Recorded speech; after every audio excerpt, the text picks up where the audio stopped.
we're starting off with DACA and how this is going to affect nurses everywhere. So for those who don't know, DACA stands for Deferred Action for Childhood Arrivals, which means that kids under the age of 16 who came here to America before 2007, they were safe from being deported from America, right? They were safe. They were not going to get picked up and deported if you were part of the Dreamers, right? That's the DACA. That's what it's for. And Donald Trump, the White House, the administration have decided that they were going to discontinue DACA. That is no more, which is humongous, humongous. It's a really sad thing. And how does this affect nursing? It affects us in a huge way. The largest union for nurses in America has put out a statement defending and protecting nurses, as nurses, specifically nurses that are part of the DACA program, and just people, the 800,000 people who are in DACA.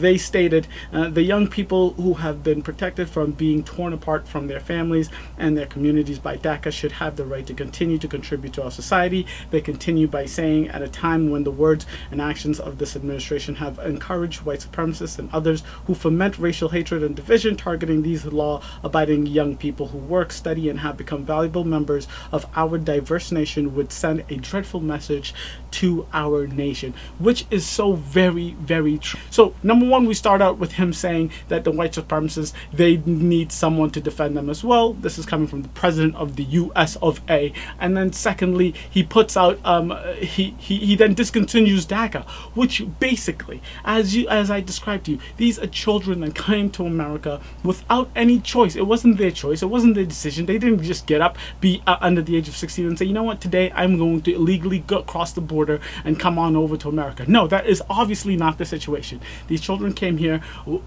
not by their choice. They grew up here. All they know, the majority of them, all they know is America. They don't even speak a different language but English. So this is home to them. Literally, this is their home. This is where they grew up. This is where they're studying.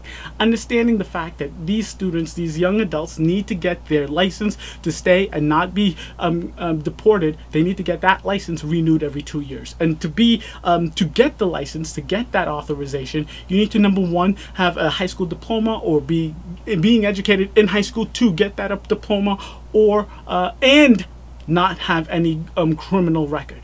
So understand, these are literally the best, the people we want to stay the absolute most. Not saying that those people who came to America over the age of 16 before 2007, or just the adults who came to America, are not doing the same thing, are not being educated, or not giving back to the country. No, I'm not saying that. But what I am saying is these children, these people, these young adults know nothing else. This is their home. These are, if we were going to save anyone, these are the people that would stay 100 times over. And I honestly believe that people on both sides, Republican, Democrat, progressive, libertarian, whoever you are, I know you believe that these children who had no choice, it wasn't their decision to come here, they would be the ones you'd want to stay, right? These are the kids you want to stay. So to figure out, so how does this affect nurses? How does this affect healthcare? Let's get into that real quick. So between 2012 and 2016, U.S. Citizenship and Immigration Services reported that 23 states, plus Puerto Rico, Guam, and the Virgin Islands,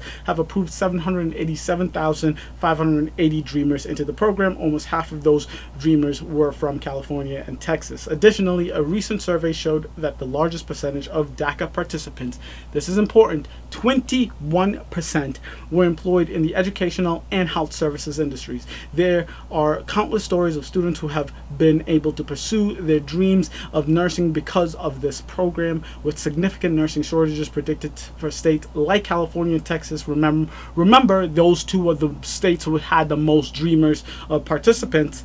And New Jersey. Ending DACA could pose a serious threat to our entire medical system. So let's just pause right there, right? Just let's soak that in, right? Because so we're saying we want to kick out all the illegals. We want all the bad guys to go. We want you to do it right, right? So these children had no choice. They didn't have an option. It wasn't their decision to come to America illegally. They grew up in America. All they know is America. America is their home. It is their country. They wave the flag. They pay. This is their country, right? This is America. This is their America, just like you and I, right? So the largest portion of these kids who believe America is their home, just like every other American that was born in this country, right?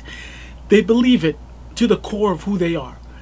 the largest percentage of these dreamers have decided to choose nursing and education and healthcare services in general as their job, as their career, which is absolutely amazing, right? How when you think about someone giving back, right, what are the two things that comes to your mind? You think of healthcare and you think of education, teachers and healthcare, right? Those are the ways you can give back in your entire life through a career. Those are the two biggest careers when you think of giving back.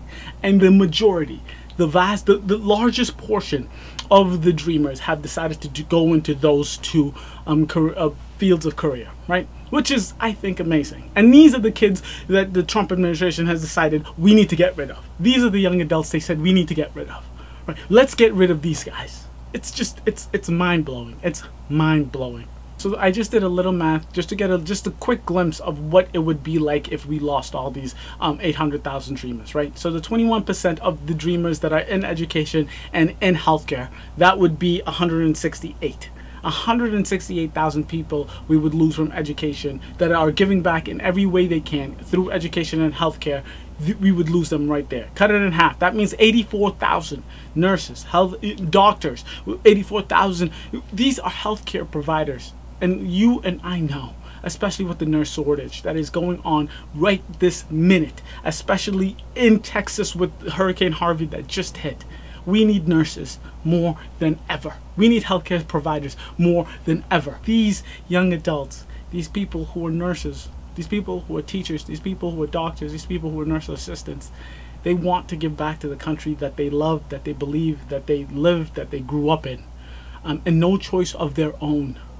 They just, all they want to do is continue living and have the American dream, and Trump has ripped that from us. These children are innocent in every way possible, and not only are they innocent, they're giving back to the country that they believe is theirs, and now the country is saying, nope, you do not belong here. In fact, we don't even want you here. Get out. That is it.